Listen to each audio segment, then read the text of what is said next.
we are back. We are United by Rice, where we talk about all things related to AA and HPI in entertainment, creative spaces, and beyond. I'm Junko, one of your hosts. And I'm Ben. It's nice to see you, Junko. Hey, man. Good to see you. How's it going? Great.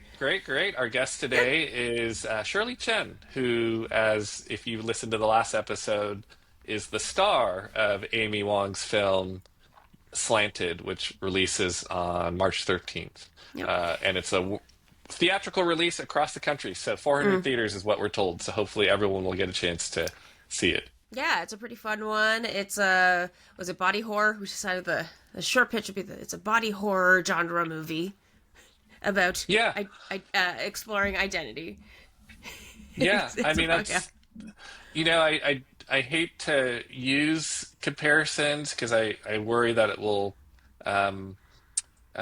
give people a reason not to see it. But I think like the substance is it's kind of like the substance, but instead of aging, it's more based on race, and it's obviously younger because we're talking about high school kids here. Oh, and but it's a not very as unique film. Yeah, and it's not as graphic. The body horror part, don't worry, it's not like The Fly or The Substance. It's not that gory, so don't be in it for that. It's actually an important statement you're making, right? Because actually.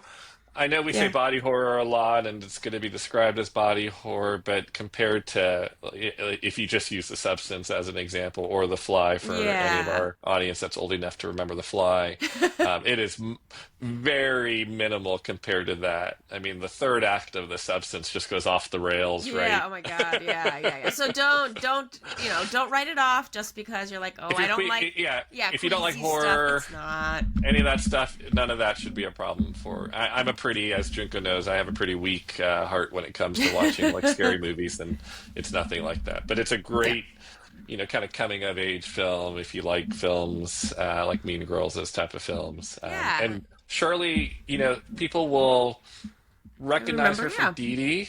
She played the older sister in Sean Wang.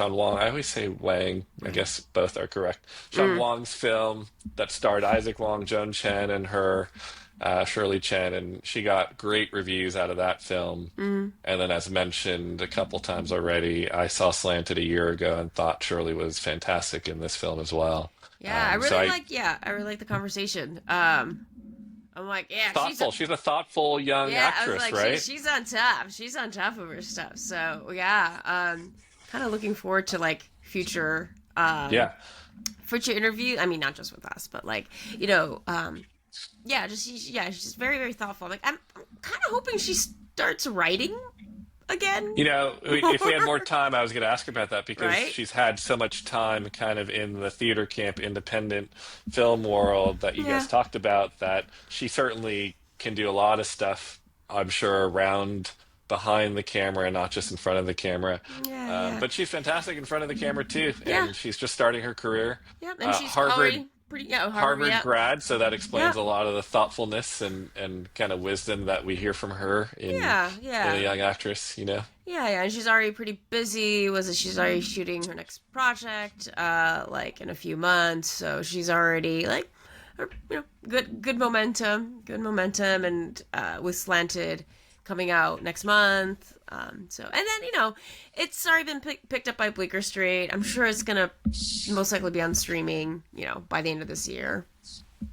Yeah, I mean, we don't ever ask them, like, what are their, like, box office expectations. I think films like this, I don't know what to expect with this film because, kind of that teenage genre film, they tend to do, usually better than your big, one battle after another films, right? I think that's what I've been noticing lately, right? Because like, speaking with Nick Pugliese, and he is on School Spirits, which like for our demographic, it's just not for us, and like you don't have kids that are Junko, when she says us, Junko's talking about the 40-year-old and North Gen X crowd, Gen X and North, Yeah.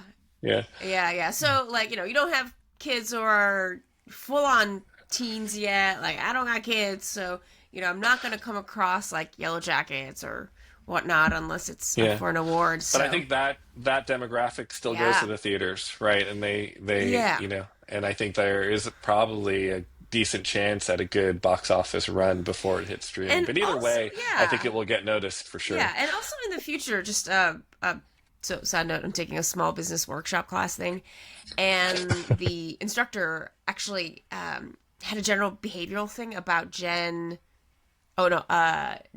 Alpha, I guess. Uh-huh. Is Is that that what I think defines what's the age range? right? I'll look it up as you try to I guess it. Let's see. believe it's like your kid, so like tween like Yeah, 13, 14, I Generation think, is Alpha the is current one. born between 2010 and 2024. Yeah, so it's 16 to like 20, yeah. So 15-year-old, yeah, to 20. 16-year-olds. Yeah. Yeah, yeah, So yeah. those Okay. kids, I was like, I didn't realize, kind of looking at life from their perspective, because they were born into the chaos of social media, so they're going the opposite way, and they don't like posting anything. Interesting. And yeah, it's Interesting. really interesting. Yeah. So that's kind of their social media behavior overall, and Mm, you can tell who an alpha or I guess Gen Z or is by looking at their Instagram. They'll mm, have like 5 photos, but otherwise it's very very like blank, and that's like a mm, thing. mm. Um, so I think that's really interesting that I think those kids are might like save theater. Like they might save the theater experience. Although they're kind of introverted, so I'm not. Theater is kind of Yeah. such a I hybrid don't experience. You kind of I don't have socialize, but a kind of yeah. I don't have an don't. answer for this problem right now, right? Because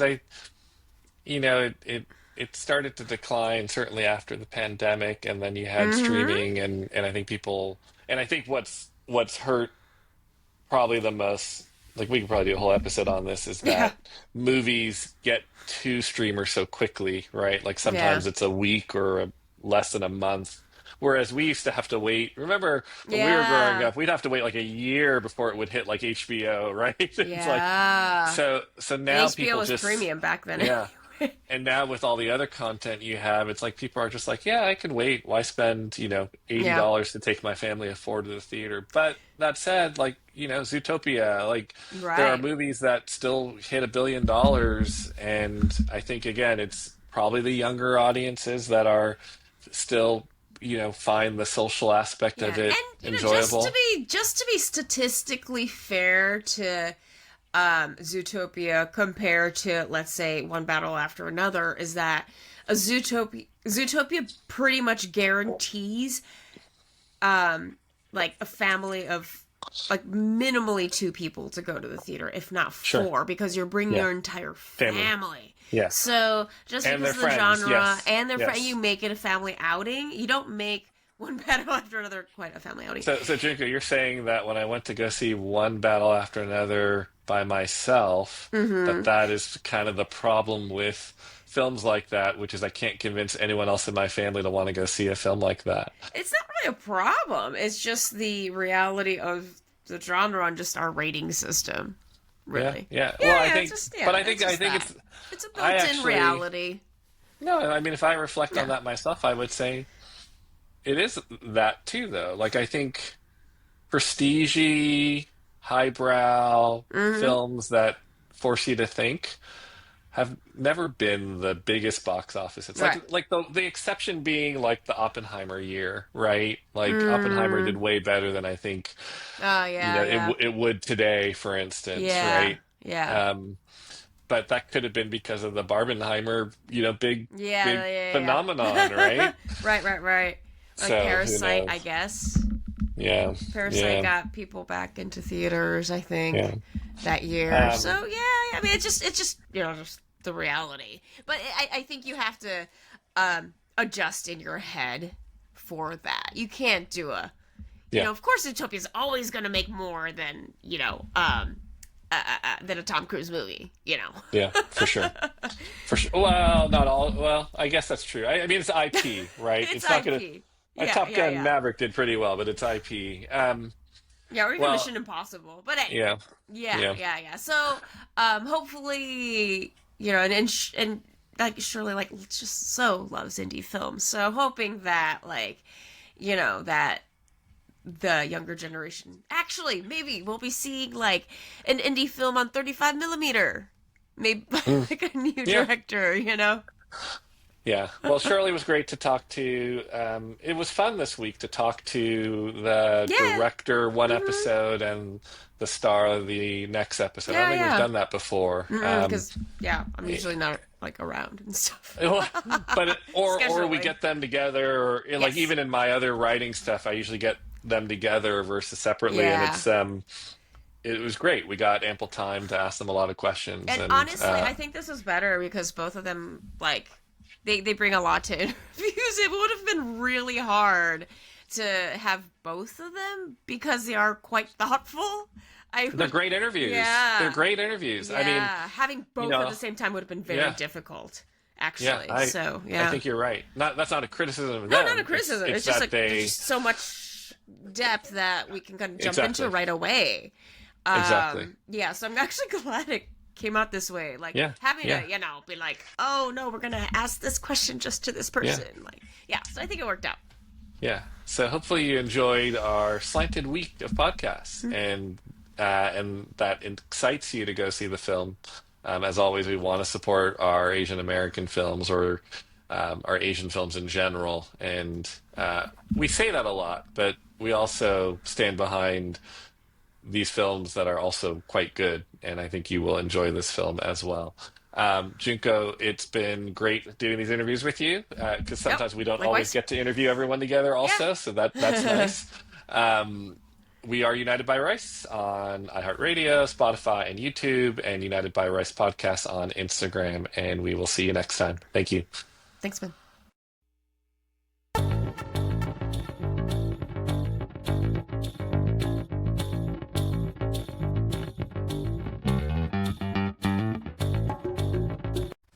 And we are back with Shirley Chen.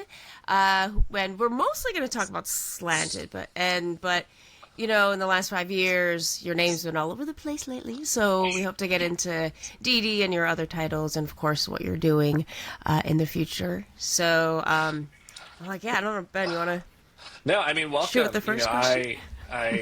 Just want to say welcome. Thank As we talked about before we started recording, we've only been doing this since last summer. Otherwise, you would have been one of our first guests, I'm sure, with Dìdi and the timing of that, because it really is coming from the spark of a lot of the Asian American films that are starting to get made. That was a spark for us to create this podcast. So it's good to actually finally have you on, and exciting to talk about Slanted because as I told Amy a year ago, I interviewed her at South by Southwest. It's Yes. almost like a year to the date in a couple weeks.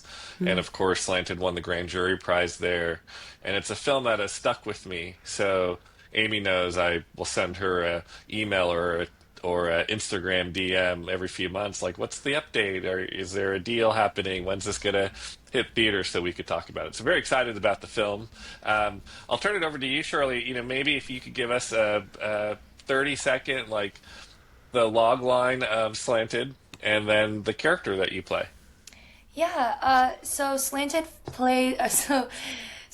follows my character Joan, kind of on the cusp of prom at her high school. She definitely comes from one of those small towns that are quite homogenous, mostly white, and it's her dream to be prom queen. Her parents immigrated from China, so I think it just definitely symbolizes the pinnacle of the American dream. And then this company called Ethnos, with maybe mysterious intentions, comes along and seemingly presents, the perfect opportunity to change her life. So that's like Yeah. it. And how did you become involved with the project? And when you read that script, how much of it did you relate to? I know that you have a background in Asian American studies from Harvard, so I'm sure these type of stories really resonate with you. Yeah. So it came to me as an audition like any other. I guess around 2 years ago now. But I remembered reading the script and thinking it was so exciting because of sort of the body horror elements and the gore. And I think especially what excited me is this opportunity to be incredibly honest about maybe disliking yourself or disliking the community or the culture that you come from, which I think in some ways I can relate to, and in others I think I'm quite different from Joan. But, for me, I grew up in a very small town in Washington State, right outside the capital. And so where I was, there weren't that many Chinese kids or Asian American kids, and I remembered all I wanted was to be like very distinct and separate from the few that there were, and kind of fit in with my friends who were on the soccer team and all that stuff. And I always like to say that for some reason I thought that when I turned 16 I would become blonde with blue eyes. Like I didn't really know what race was, but I just knew that that was something that meant beautiful and pretty and desirable. So there's like this kernel of truth that I can relate to with Joan. But at the same time, I then moved to LA to act when I was 10, and then I went to a public arts high school for theater. And I think all of these experiences combined really taught me to lean into who I was uniquely, and I was in these environments that I think very positively encouraged me to try different things. I would go thrift shopping, or I would, get to be the lead in plays or play the ingenue and play all these roles that outside of that public school life, I wasn't maybe being given the opportunities to do professionally, but in high school I was given the opportunities to. And so I think there's this kernel of truth with Joan that I relate to. And at the same time, I'm really proud that in my own life, I got to explore who I was outside of this like very narrow survival mode, like perspective on myself. And then timing wise, when did this film come into play for you? Was it just basically just after Dìdi had filmed? I think there was maybe a couple months gap. I think that Dìdi we filmed July and August 2023, I want to say, because it was during the actors and the writers strike, and I remember that was such a special. Yeah, so basically I just graduated college. I graduated, and then I moved to New York, and I was so excited, and then the strikes hit, and I was like, oh my gosh, what do I do? How do I make money? How do I structure my life as like a young person outside of this system that's been always so clear to me to exist in, right? School was something that was like something that was fun for me, and I loved being able to learn and have this structure that was separate from the tumult of like acting and entertainment. And so for the first time that was gone. And then Dìdi came, and it was, such a gift, and it was the first time I felt like I had community and a home again, right? And that was lovely. And then there was a bit of a month's gap, because I think we were still in the strike through the fall, I want to say, which is around when my other movie, Quiz Lady, came out with Sandra Aquafina. And then I think I got the audition for Slanted, I want to say May 2024. So Dìdi came out at Sundance January 2024. Then a couple months later, Slanted came by. And I remember reading the interview that you had done with Amy and being like, whoa, Amy thought of me the whole time? Like, that's crazy. Like, because I had always known that she had liked my performances in Krista and Beast and Dìdi, but I feel like as an actor, you never really know the conversations that are happening before you get to something. So, that was a treat to read and find out from you guys. Oh, that's fun.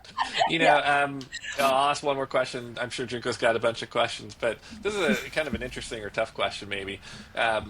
The titles right now, and certainly challenge this if I'm wrong, that you're now most known for, the credits you're most known for, Dìdi, It Will Be Slanted, very much are, Asian American films, right? Which, and I'd love to know, in your mind, how intentional that has been versus this for Asian actors. This is just what's out there.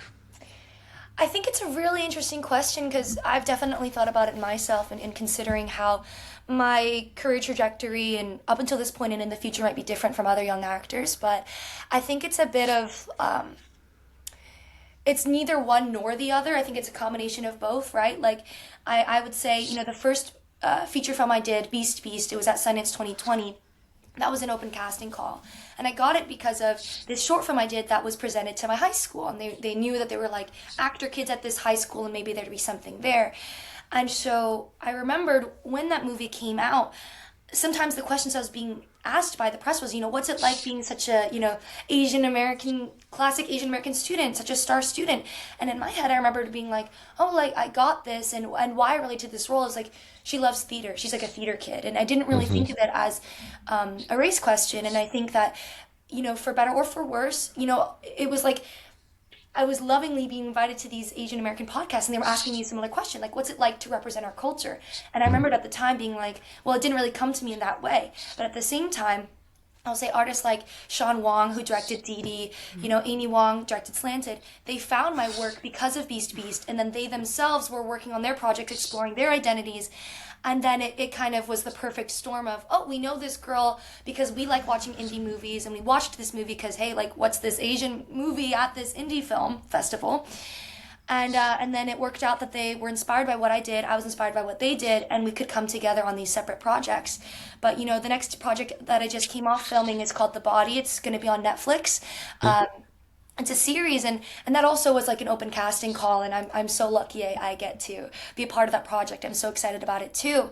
So I think what it really boils down to, from what I've witnessed, is I work really hard to try to be the best at my craft, and work on projects that I think are meaningful and heartfelt. And that could be, exploring identity, or exploring, The Body is kind of explores sexuality or adolescence and mental health. And like, those are also things that I really relate to, right? And I think my job and my focus is to try to be my most like empathetic self, try to exist in the world and keep doing my day jobs, or keep volunteering and doing these things that enrich my life and change my perspective on the world, so that when stories come by that feel very passionate and unique, they feel right to me because I've lived all of these different experiences.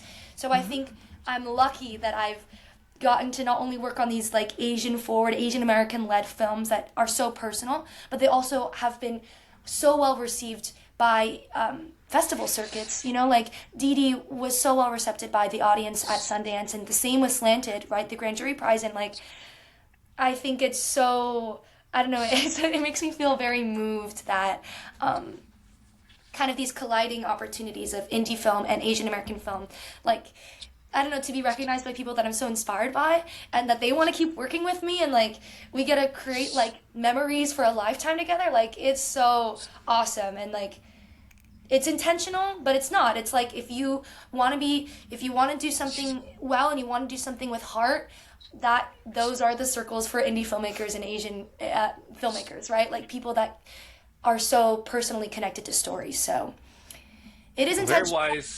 Very wise, very wise words that you're sharing for someone who's just a couple of years into this.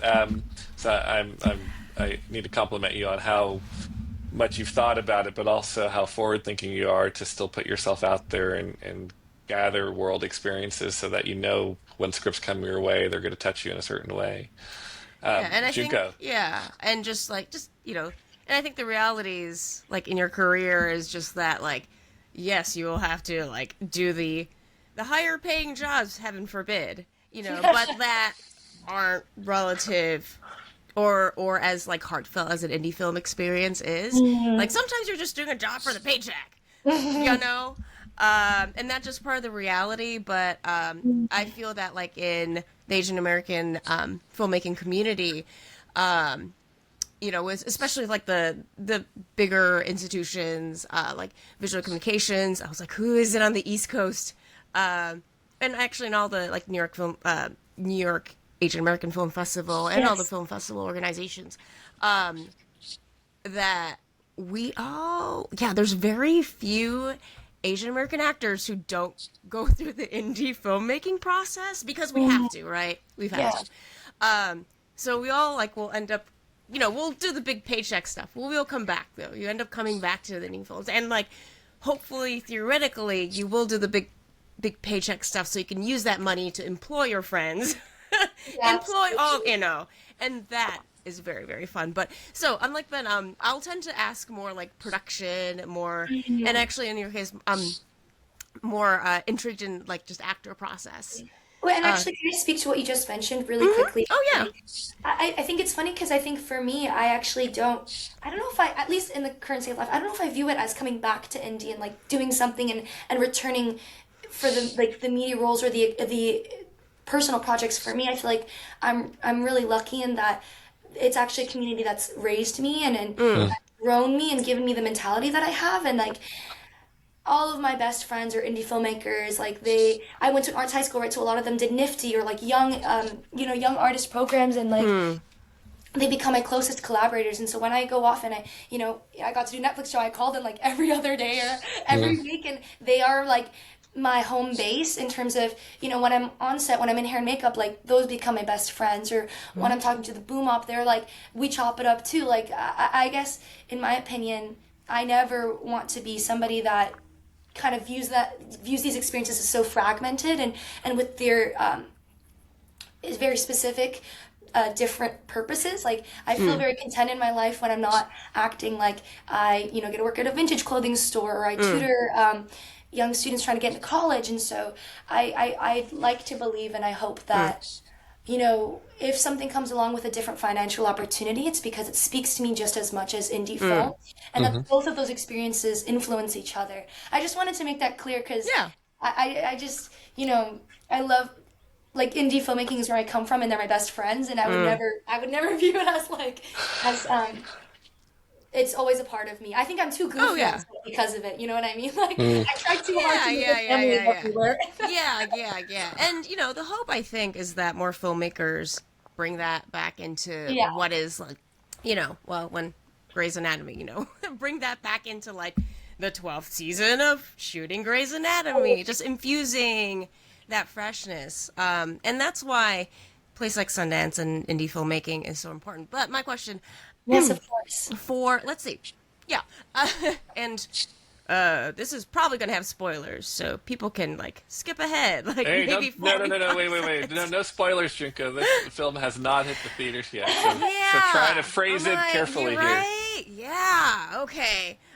Here. Think about your phrasing. I'm going to ask Shirley. No, but we did, we did talk about in the log line that, and with Amy's interview, that it is a, like, body horror. Absolutely, yeah. So, okay, let's go with that. So, and as far as I know, this is your first body horror? Yes, yeah. role, right? Or, yeah. Yeah.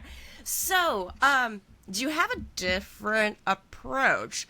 There's a lot of works already out there about tackling your own identity, this is more of a physical manifestation.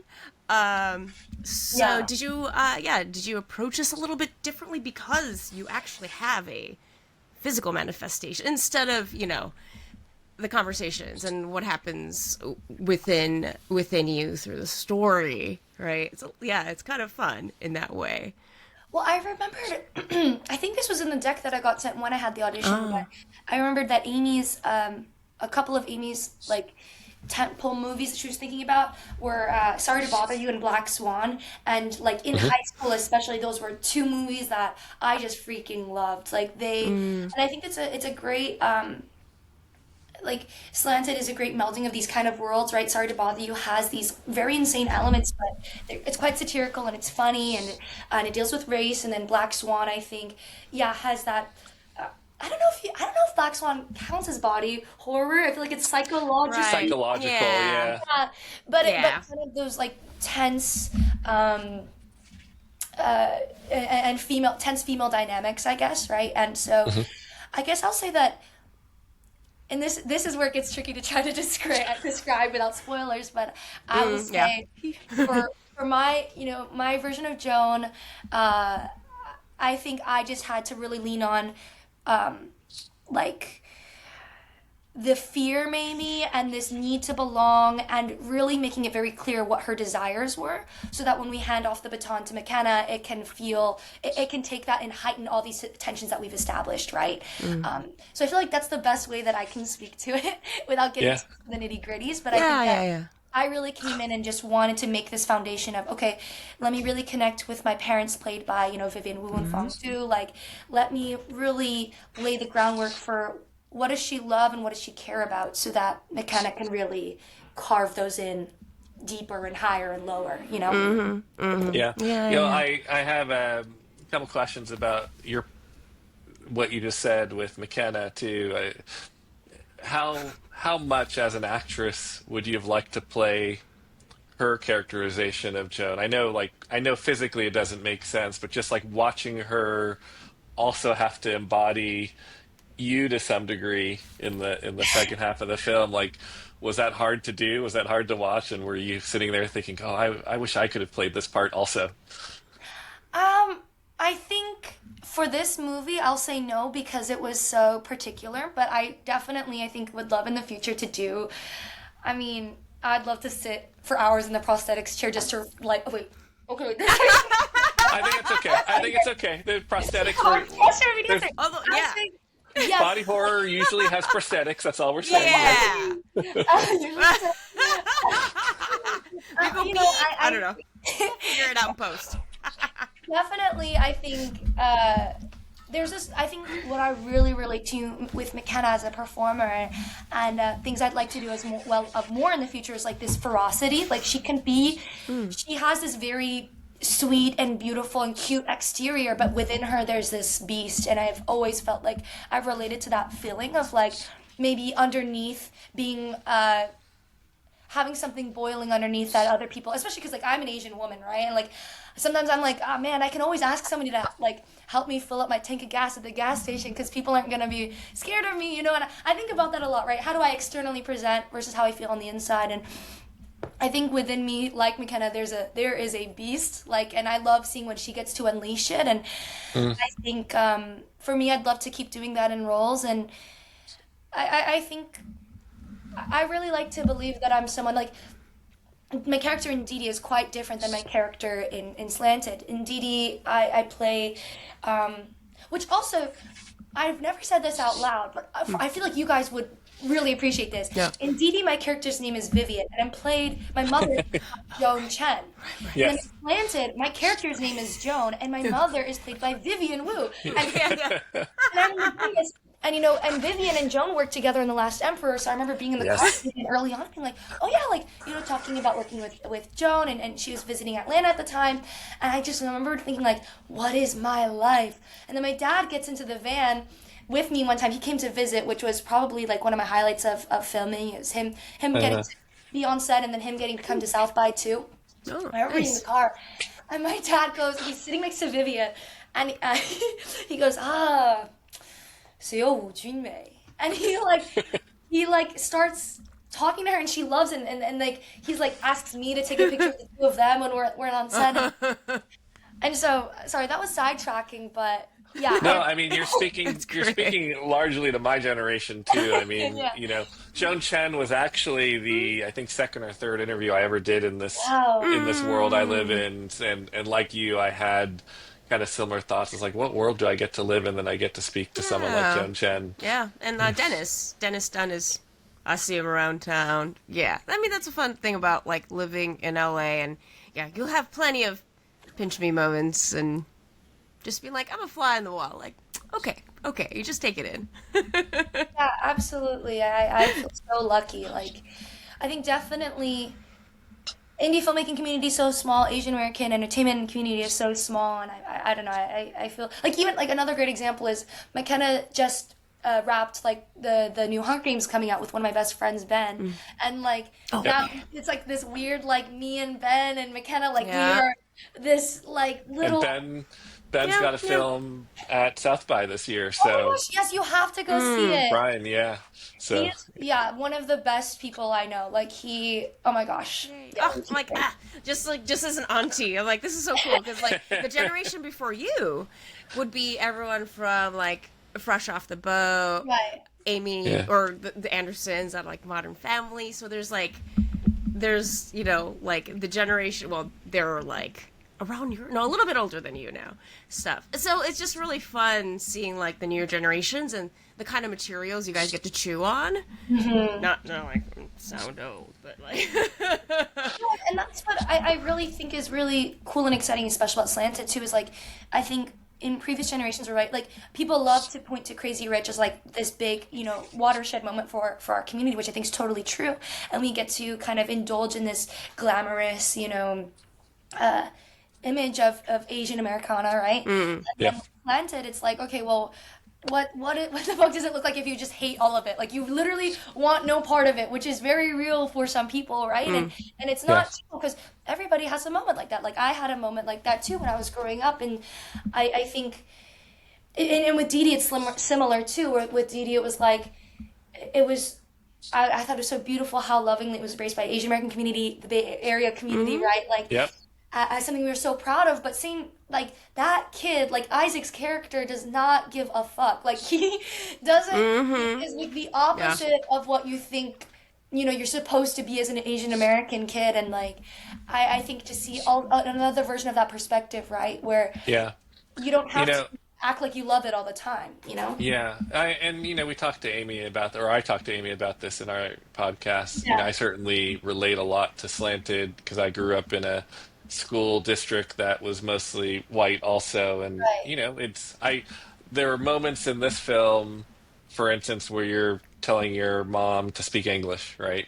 Like, I remember doing that. I remember feeling less, more ashamed, or I had to be more American, more white in order to fit in better in my city and in my school. And I mean, it went on for years, not just like a passing moment. So and I'm sure I still have some of the scar tissues from that. So these type of stories, like you said, are very meaningful to our community. I have questions for you about Didi, like just that experience, because that film, I think, really, I don't want to say came out of nowhere, but you definitely were doing the festival circuit, even the award circuit a little bit for that film. I mean, how much did you anticipate that when you first took on that role?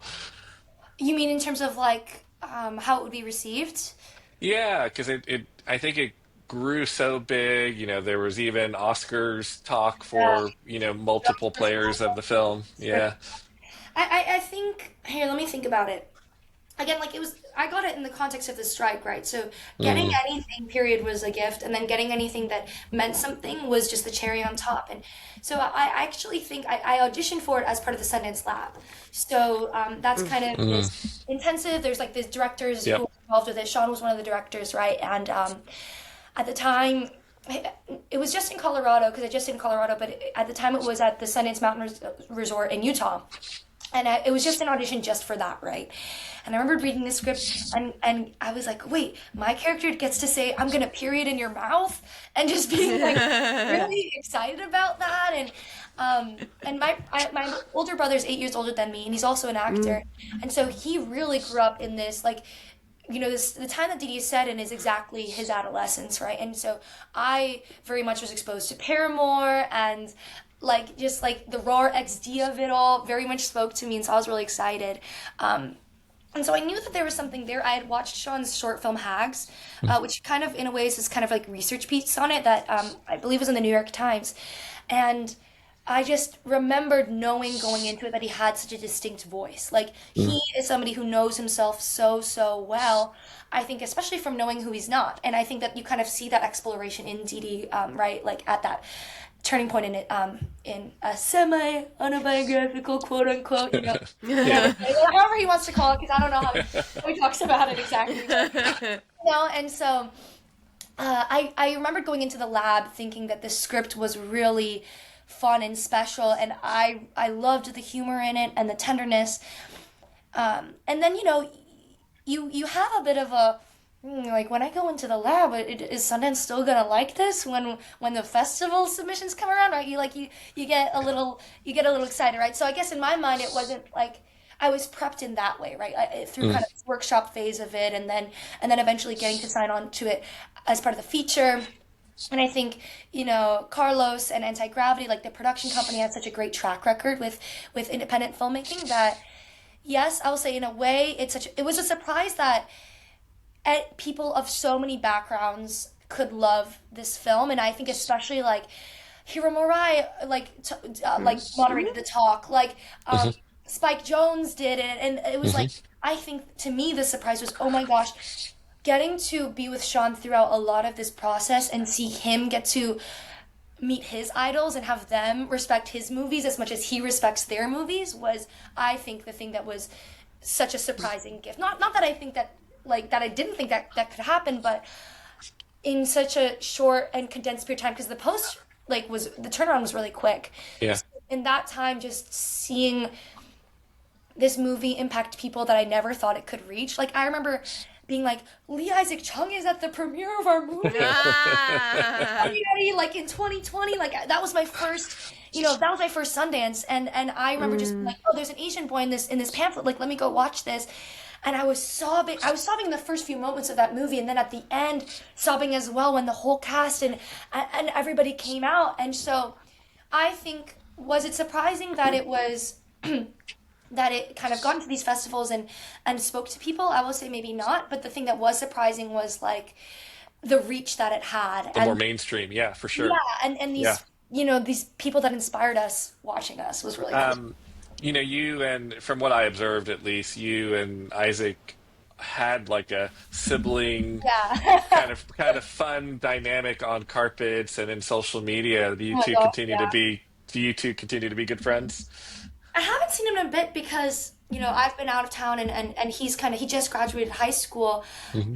but the crazy thing is like we went to the same arts high school. Like I Mm. remembered actually in the lab texting our junior year dialect coach and acting teacher, like a selfie of us being like, hey, I'm working with your current student now. And I think that that was probably this core formation. I even remember during Sundance Labs, like we had learned the same sword choreography, like sword fighting choreo, and I still remember. Mm. It. So in between setups, there's like a video of us like playing with sticks and hitting, and so I think, I mean, yeah, I don't know.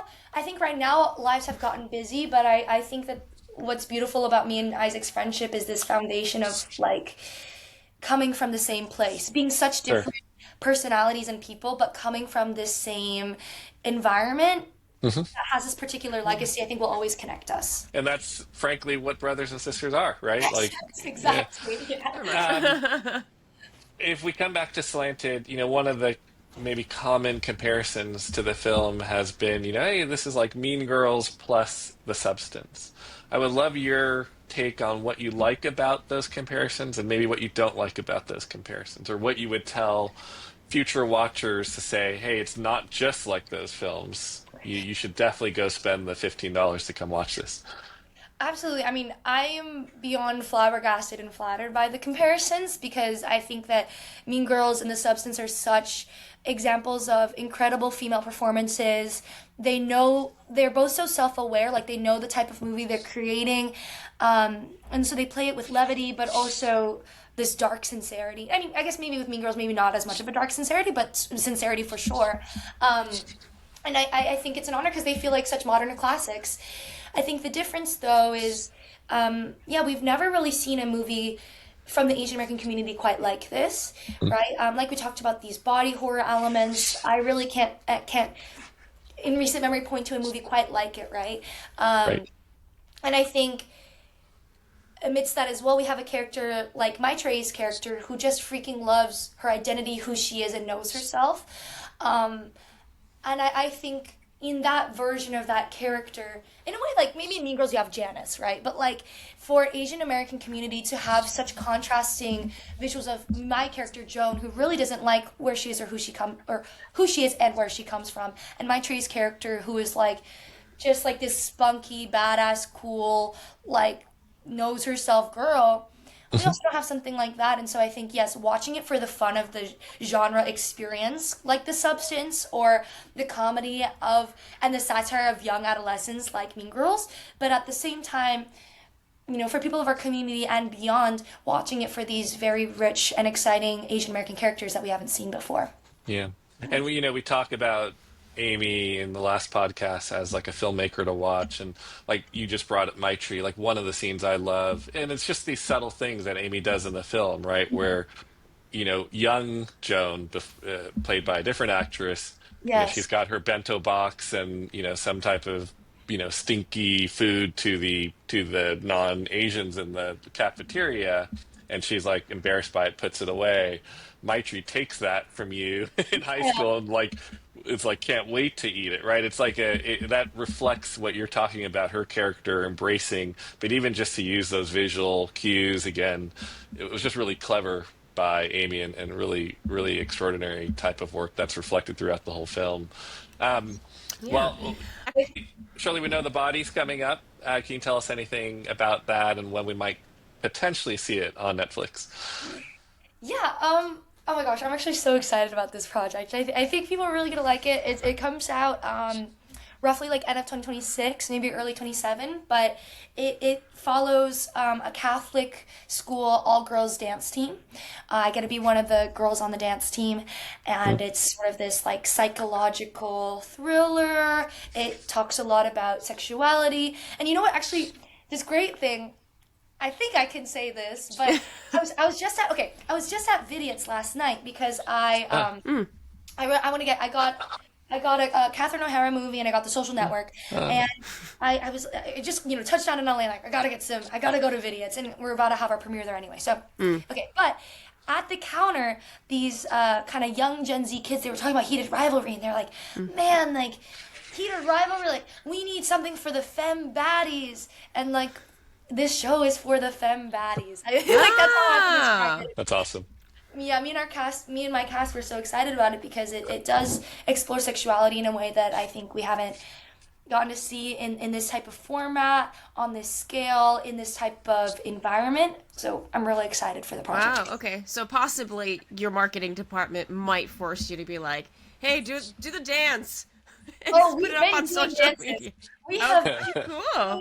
dances like no other. Like, oh my gosh, yeah. Looking forward to that as part of the marketing campaign. Yeah, for sure, 100%. Yeah. Awesome. So, dancing, is that something that you've done a lot of? Like, did you grow up as a dancer as well? I did dance as a kid in the way that I think, you're in the arts, you do kind of everything, but I remember really not liking it Okay. because I think I was a pretty shy kid, and I think acting made, like, if I told you that I was shy as a kid, like most of my friends would be like, what the hell, like this girl is not that, like I am quite extroverted now, but I think acting is what pulled me out of being shy. And so with dance it was almost the opposite, because I hated having to, like, at the end, I don't know if you guys ever experience dance classes, but like sometimes they like pick and choose people to go at the very end. Right. It was some freestyle, and Yes, I do know this, yes. I hated it. It made me feel so uncomfortable in my body, and I talked about this with my cast as well. I remembered thinking, like, especially kind of like the sexier moves, I felt so uncomfortable. But what was great and lovely about this project with the body was, like, we had a month of dance training before we started filming, and so. And I had to send in a dance video. I sent in me doing cat's eye gnarly. I just like really quickly learned the gnarly dance, and I sent it to them. And I sent in some martial arts. We might want to see that video someday, Shirley. I'm hoping at some point they do a release and show like everyone's beautiful like competition dance, like where they're doing like backflips and aerials, and then cut to me doing like the gnarly dance. Yep. Fake it till you make it, girl. Fake it till you make it. I sent them martial arts too. Like I sent them stuff that could show I could move. Movement, yeah, of course. That 1 month was incredible. Our choreographer has done all of these wonderful projects with actors and non-actors, and I really feel like, and also up until after I got it, I was going like every day to dance class, and so that as an adult relearning dance, because I think I grew up as such a perfectionist kid, like still all those parts of it, but I remember thinking that you couldn't make mistakes, like definitely drilled into me by my parents, of course, and as an adult, getting to relearn, okay, what does it look like to me to love something that I do, to be curious about something that I love, and to just try my best at it, right? And I think that relearning my relationship to dance is a great example of that, because of the Well, show. I think you hit all the buzzwords to get people excited about the show. You've got heated rivalry. You've got Shirley Chen doing cat's eye gnarly. Like this is going to be amazing. It was a really great time, and I think, and even speaking to like, you asked about like, how intentional the Asian American filmmaking, projects are. I get to work on another that I'm so excited about after, that I can't talk too much about, but I just get to work with one of my childhood idols. So I just have to say that it's not, that is the community I come from that I'm going to keep going towards. But Well, you'll have to come back and talk about that for sure. oh my gosh, I would love to. I think you guys would be excited by it too. And that project is shooting. You're working on that this year. I'm shooting that in May, and I'm going to get to play. I'll get to play siblings with With childhood icon. this person. Got it. Okay. So if it's May, we can expect it maybe like late fall next year, like maybe depending on funding. But if you're shooting it now, yeah, we're shooting it now. I would say probably want to be coming out during the festivals of like 27. 27 season. Yeah. I guess. I don't know what I'm We'll look forward to it. Yeah. There's a whole process behind that. I've got a question for you around just. This is also probably a stranger question, but you present. Yeah, but I think young Asian American actors, actresses, you come across very youthful. And Yeah. you talked about earlier about like you're looking for roles where you can also show the beast in you. Yeah. How do you do that? Like, how do you draw that out of you? Because actually, when I, even if you go back and watch Didi, I would tell people like you see a very different Shirley than we see now or that we see in Slanted. What do you tap into to pull the beast in you out? Oh my gosh, I love this question. It's funny because it's something I'm really proud of. Like, I think I really pride myself on being able to change and see myself in characters that on the surface might not be there. But I think it's funny. It's almost I think a cultural shift. I think nowadays people really love casting super close to the person. Hmm. Um, or that's we have stunt casting and all these things that I think it's so beautiful because it highlights so much naturalism and this desire for everybody's stories to be seen and heard. And I think I at the same time I went to theater high school and I'm like, I want to show you that I can be Hermia and Shakespeare. Like I want to show you, like you know what Right. I mean. But I can also be Lady Macbeth, like and which I don't know if it's like actually rooted in this theater kid impulse, but I think for me. This character in the body is super different than the character that I did in Slanted, than the character that I will be doing in this next movie. I think for me, the thing that unlocked and that changed, and it's actually because of Slanted. I think that growing up, I had a really strong sense of what I thought people thought I was, right? I thought I was the quirky best friend. And at the time, that's kind of what I was getting auditions for as well, in the era that I was growing up in. And I was kind of like an eclectic girl, like always in like quirky glasses and all these things. And Yeah. I loved leaning into that. So I think that's kind of where that youthfulness maybe like originated, or like that's kind of always been a part of me. But I think when I got Slanted, I was actually in like like a more one of the darker headspaces I've been in my life because, Hmm. like I said, I just graduated college, and I think coming from somewhere where almost you're seeing this rat race really clearly laid out for you. I think this environment I was in was quite like you succeed and you succeed and you succeed, and then you keep being given like a higher branch on the ladder to like climb onto, and then you keep and then by the time I graduated, like some of my friends were making like six figures at their jobs, and I was Hmm. like, oh, I can maybe make $17 an hour at a daycare, like for Chinese Americans. Hmm. It was like fun, but like it was quite a jarring like shift, and it was the first time when I was like, am I making the right choice in my life, right? Like Hmm. I think also you have people being like, why'd you study theater at Harvard? Like what the fuck are you gonna do with that? Like, Yeah. Sure. well, I still went there, still got the degree. Like, what do you want from me?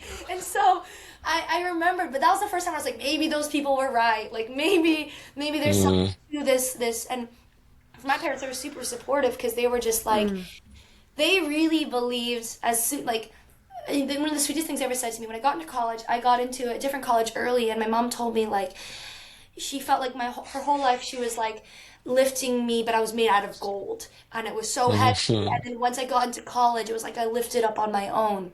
And so Hmm. that was a really meaningful conversation that I had with her. And those this that period of just being graduated, I remember thinking, well, what am I supposed to do with this now, right? Like, aren't I supposed to be this thing? Aren't I supposed to be this example that my parents can be proud of? Because that's what I've always known myself to be.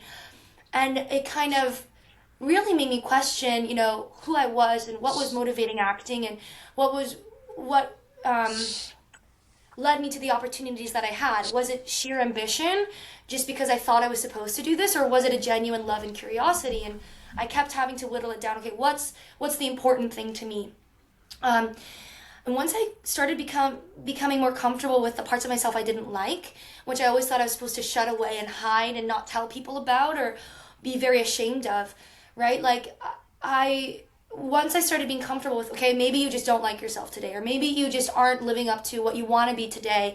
Maybe, you are being hard on yourself. Like I remember trying to write and I couldn't get words out because I was so self-critical.